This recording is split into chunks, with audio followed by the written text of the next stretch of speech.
Sejam todos muito bem-vindos aos canais de comunicação do Grupo Espírita da Prece. E para a nossa palestra de hoje, proposta pela Casa, falaremos sobre a parábola do festim das bodas. Esse tema se encontra no Evangelho segundo o Espiritismo, capítulo 18, e recorreremos também ao Livro dos Espíritos para uma melhor interpretação. Antes de iniciarmos, pedimos a Deus a sua luz, a sua paz, que esteja em nossos corações, em nossos lares e em nossos familiares. Vamos iniciar então com a passagem de Mateus, capítulo 22, de 1 a 14, lembrando também que essa parábola é encontrada em Lucas. O reino dos céus se assemelha a um certo rei que celebrou as bodas de seu filho. E enviou seus servos a chamar os convidados para as bodas, e estes não quiseram vir. Depois enviou outros servos, dizendo: Eis que tenho o meu jantar preparado, os meus bois e cevados já mortos, e tudo está pronto. Vinde às bodas. Porém, eles não fazendo caso, foram para um para o seu campo, o outro para o seu negócio, e outros, apoderando-se dos servos, os ultrajaram e mataram. E o rei, tendo notícias disso, encolerizou-se cólera e, enviando seus exércitos, destruiu aqueles homicidas e incendiou a sua cidade. Então disse aos servos: As bodas, na verdade, estão preparadas, mas os convidados não eram dignos. Ide, pois, à saída dos caminhos e convidai para as bodas a todos os que encontrardes. E os servos, saindo pelos caminhos, ajuntaram-se todo quanto encontraram, tanto maus quanto os bons. E a festa nupcial ficou cheia de convidados. E o rei, entrando para ver os convidados, viu um homem que não estava trajado com a veste nupcial. E disse-lhe: Amigo, como entraste aqui, não tendo veste nupcial? E ele emudeceu. Disse então o rei aos servos: Amarrai-o de pés e mãos, levai-o e lançai-o nas trevas exteriores. Ali haverá pranto e ranger de dentes, porque muitos são os chamados, mas poucos os escolhidos. Por que Jesus falava por parábolas? Na verdade, é dito no Evangelho segundo o Espiritismo, no capítulo 18, item 2, que a maioria dessas parábolas tinha por objetivo fazer penetrar nas massas populares a ideia da vida espiritual. Então, o objetivo do nosso estudo de hoje é fazer com que a análise desse evangelho possa nos trazer as verdades acerca da vida espiritual e da nossa necessidade de aprimoramento, principalmente em torno do amor, ao qual Jesus nos ensina em todas as suas passagens. Pelo Evangelho segundo o Espiritismo, numa interpretação, ele nos mostra que o reino dos céus representa o estado evolutivo superior do espírito, ou seja, o caminho ao qual todos nós deveremos chegar. O rei que convida para essa festa é Deus, o nosso Pai, o nosso Criador. E o filho que está celebrando as bodas é Jesus. E essas bodas indicam a nossa união com Deus, a nossa aliança. Ou seja, todos nós somos chamados ao reino dos céus. Estamos ali através dessa festa do amor, dessa união promovida pelo nosso Pai. E ele envia-nos um filho através dos seus ensinamentos que promove essa festa, esse festim dessas bodas, para que possamos desenvolver essa aliança com o Pai. E o interessante é a figura dos servos, que vão buscar as pessoas para irem até esse festim. Esses servos são representados pelos profetas que vieram antes de Jesus e nos trouxeram ensinamentos acerca de Deus, e também de muitos espíritos que já angariaram patamares um pouco superiores aos nossos, que nos conseguem, através das suas informações, dos seus auxílios, nos mostrar os caminhos a esse festim. São aqueles irmãos mais velhos que estão acima na estrada e que ainda nos estendem as mãos para conseguirmos adentrar a esse festim, a essa reunião de amor, essa reunião de paz promovida pelo Pai Maior. Interessante quando nós observamos sobre os servos que vão buscar as pessoas para ir ao festim, é representado pela espiritualidade, os bons espíritos, que através de muita paciência e tolerância têm nos mostrado caminhos seguros da caridade, da benevolência e da execução de amor ao mundo. Essa ilustração do projeto Imagem, retirada do livro Voltaire, de Irmão Jacó, nos mostra a presença de um homem dentro do seu livre-arbítrio, que representa a nossa condição na Terra, mas que pode estar aberta a influências negativas ou às influências positivas. Quando aquelas pessoas elas deixavam de ir ao festim para ir para o seu negócio ou a sua casa de campo, elas atendiam ao seu egoísmo, ao seu eu, e deixavam de lado as boas influências.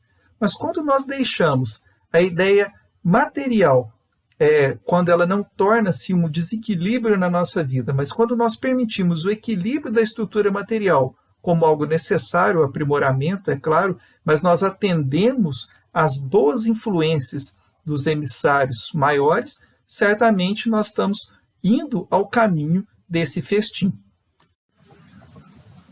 E o que seria a túnica nupcial narrada no Evangelho? Porque o homem estava na festa, no festim, mas ele era expulso porque ele não tinha essa túnica nupcial. Todos nós somos convidados. Então, ou seja, o convite ele não é restrito. Todos nós receberemos esse convite para esse festim, para o reino dos céus. Mas o convidado ele deve mostrar algo a mais, que pode ser representado pela boa vontade, firmeza, retidão de caráter, humildade de espírito, sacrifício, bondade, amor ao próximo. Esses aspectos são o símbolo aí do traje nupcial. Esse convidado ele entendeu que, além daquele convite, ele precisava de algo mais sublime. Já era aquela pessoa que conseguia distinguir o bem do mal, independente de nível social e intelectual. Seus pensamentos, palavras e ações já se revestem de utilidade e de harmonia. Então, todos nós somos convidados, mas não basta apenas ir ao festim. Devemos ir com essa túnica ao festim. Esse é o nosso objetivo na Terra, é desenvolver meios da conquista dessa túnica nupcial para participar verdadeiramente desse banquete, o banquete divino. Um outro exemplo que a gente pode recorrer do livro Voltaire, desse projeto Imagem, é sobre a questão da túnica nupcial. O irmão Jacó, quando ele desencarna, ele relata que estava em um grupo de irmãos que também estavam desencarnando, caminhando para o plano espiritual. E ele demonstra um pouco até de insatisfação nessa passagem, quando ele vê que uma mulher desencarnada estava sendo recebida em meio a muita luz e a muita até festividade, principalmente de crianças. E ele fica um pouco pensativo e até um pouco chateado. Por que aquela mulher era recebida daquela forma e ele não? E eles relatam para ele que ela tinha sido uma professora que executou o seu trabalho, né, de vida, né, a sua encarnação, sempre em favor do bem. Então, ela, na verdade, ali a gente pode representar esse papel dessa mulher como aquela que conseguiu uma túnica nupcial. Ela estava, é claro, na vida, num plano material, mas em equilíbrio, buscando as coisas que eram verdadeiras, as coisas que eram para aprimoramento. Isso nos mostra, então, um bom exemplo aí da túnica nupcial. Uma interpretação segura dessa passagem, a gente recorre ao Livro dos Espíritos, algumas questões que nós vamos analisar e sempre nos fornece segurança para uma boa interpretação. A questão 779. A força para progredir áurea o homem em si mesmo ou é o progresso apenas o fruto de um ensinamento? Ou seja, O nosso desejo de progredir, a nossa vontade para progredir, ou seja, para buscar o festim das bodas, é uma força que vai estar em nós mesmos ou depende de ensinamento? E a resposta foi: o homem se desenvolve por si mesmo naturalmente, mas nem todos progridem simultaneamente do mesmo modo. Dá-se então que os mais adiantados auxiliam o progresso dos outros por meio de contato social. Ou seja, aqueles que não foram ao festim, eles buscaram os seus próprios negócios, o seu eu, a sua estrutura de vida. Com o passar do tempo, aquilo não mais satisfaz aquelas pessoas. E elas vão ser desejosas a ir a esse festim. Mas elas descobrem que, além do festim, é necessário a vestimenta, é necessário a reforma íntima. Por isso que a resposta nos fala aqui: dá-se então que os mais adiantados auxiliam o progresso dos outros. A espiritualidade maior já são compostas de espíritos que também passaram por suas dificuldades, que também já estiveram no passado dentro do egoísmo e de experiências mais complexas, e que hoje já conseguem participar do festim e já possuem ali a sua túnica, e tentam, através de um processo de amor, de caridade, de benevolência, nos auxiliar a reduzirmos o nosso eu, a buscarmos também esse festim e a buscarmos a desenvolver a nossa túnica nupcial. Não vai existir uma condição de alguém desenvolver a túnica por mim. Eu sou o meu próprio responsável para o desenvolvimento da minha túnica. E eu sou responsável por querer ou não a ir a esse festim. Só que, à medida que nós permitimos participar desse festim, nós abrimos o nosso coração, que seria abrir ao todo. Mas no momento em que nós deixamos esse festim e olhamos apenas para o nosso ego, nós estamos sintonizando também com a solidão da existência, apenas o eu. Então, nós automaticamente vamos angariando caminhos de sofrimento, que é o caminho do egoísmo. E na questão 785, Kardec faz a pergunta: qual o maior obstáculo ao progresso? O orgulho e o egoísmo. Então, a resposta ela é muito prática e nós fixamos apenas nesse ponto. O orgulho e o egoísmo são as chagas da humanidade, aquilo que impede e coloca obstáculos ao nosso progresso. No momento em que nós pensamos não na festa como um todo, na unicidade como um todo, e pensamos apenas em nós mesmos e nas sensações puramente materialistas, nós estamos colocando obstáculos ao nosso progresso. Mas quando nós pensamos na coletividade e no bem-estar nosso, é claro, porque é nossa responsabilidade, mas também daquele outro que as nossas mãos podem auxiliar, automaticamente nós estamos permitindo o progresso e compreendendo que é amando que se é amado, é auxiliando que se é auxiliado, assim como diz Francisco de Assis. Então, o progresso está nessa festa que em todas as pessoas são chamadas.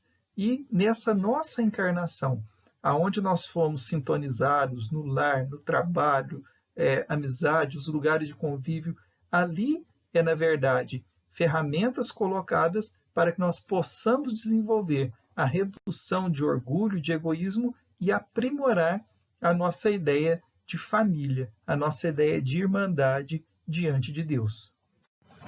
E a questão 843. Tem o homem o livre-arbítrio de seus atos? Tem a liberdade de pensar, tem igualmente a de obrar. Sem o livre-arbítrio, o homem seria máquina. Essa passagem sobre o livre-arbítrio, da questão 843, associa-se com a imagem que nós passamos aqui anteriormente, onde nós temos a liberdade de acolher as boas instruções, as boas intuições ou as más intuições. E com isso a gente pode observar esse quadro da evolução espiritual, que vai da animalidade à angelitude.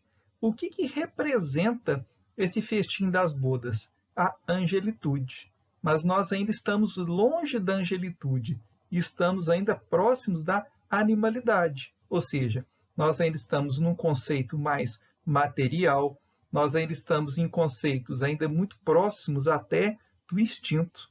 Agora, quando nós vamos desenvolvendo a espiritualidade e reconhecendo a transitoriedade da matéria, e vamos entendendo a questão da lei do amor, aplicando as palavras de Jesus com o auxílio dos benfeitores espirituais, desenvolvendo conhecimento, responsabilidade e sabedoria, nós vamos nos aproximando dessa angelitude. Ou seja, nós somos todos chamados para a angelitude, mas nós precisamos de uma túnica para chegar nessa angelitude. E essa túnica seria esse despertar espiritual, esse desenvolvimento das habilidades que todos nós trazemos, mas ainda estão, de certa forma, escondidas e que precisam ser afloradas, principalmente se começarmos no nosso hoje em favor do nosso próximo. Existe um conto que mostra que uma mulher que passava muitas necessidades e com uma criança no colo passa por uma caverna e vê ali uma grande quantidade de ouro.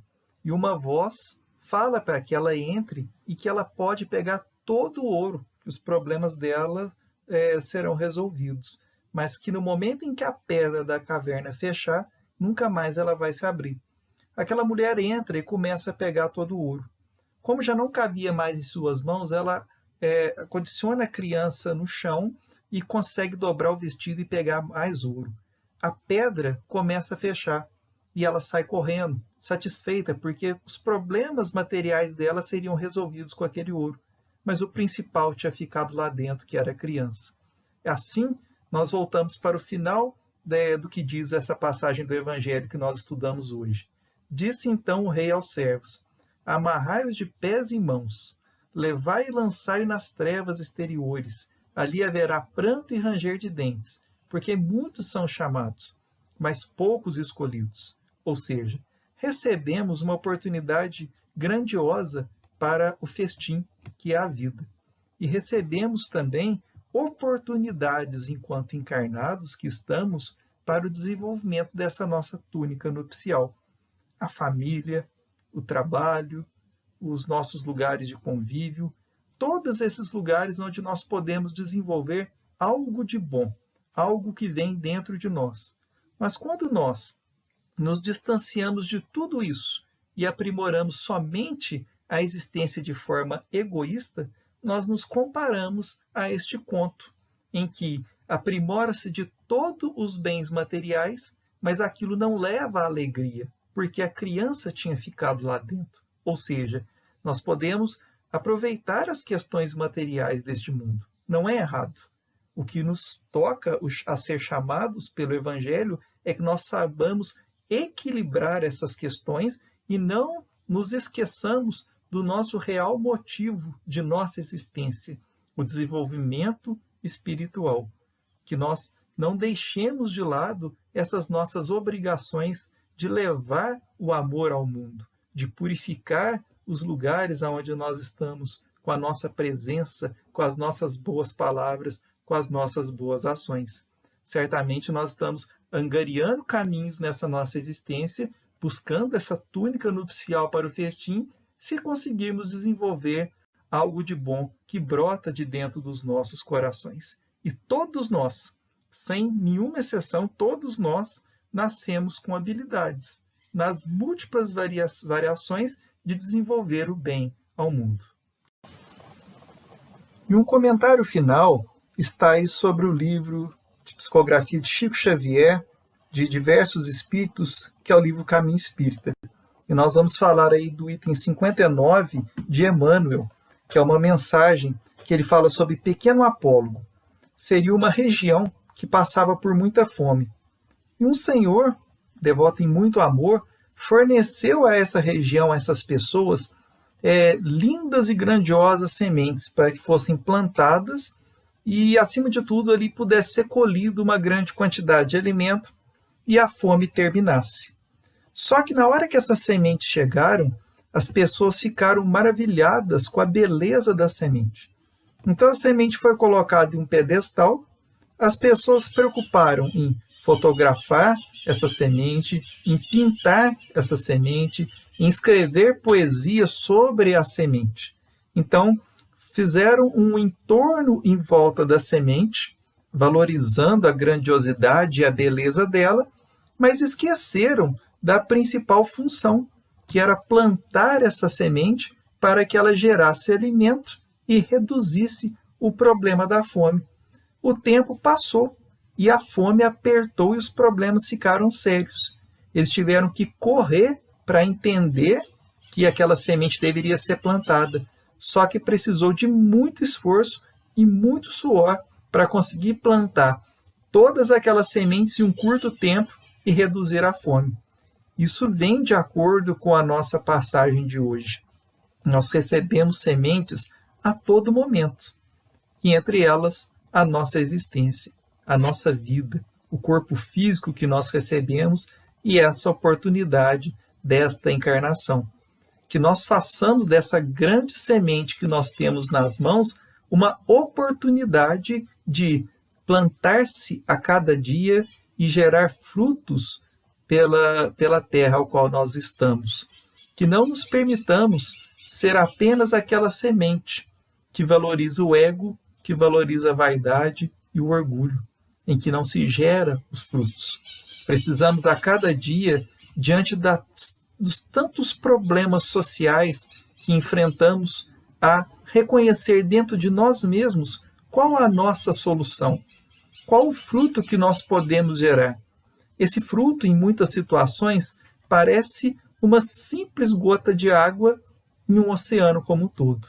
Mas não importa. É a gota de água ao qual nós nascemos e estamos aptos a produzir. Quando nós fazemos isso, nós geramos o bem ao mundo. Muito pequenininho, é claro, mas nós geramos o bem em nós mesmos, porque nós estamos com a consciência de que o nosso trabalho de amor e de devoção à humanidade está sendo feito. Coloquemos, então, nossas mãos em gratidão a Deus pela oportunidade desta vida, pelas faculdades que Ele forneceu a cada um de nós. A faculdade da fala, de dizer um bom dia, um muito obrigado, a faculdade, através do pensamento, de poder pedir a Deus por alguém ou desejar o bem a alguém nos seus momentos de dor ou nos seus momentos de dificuldades e que possamos, através do estudo da doutrina espírita, nos transformarmos a cada dia, compreendendo que não precisamos de uma intermediação a Deus. Deus fala dentro de nós.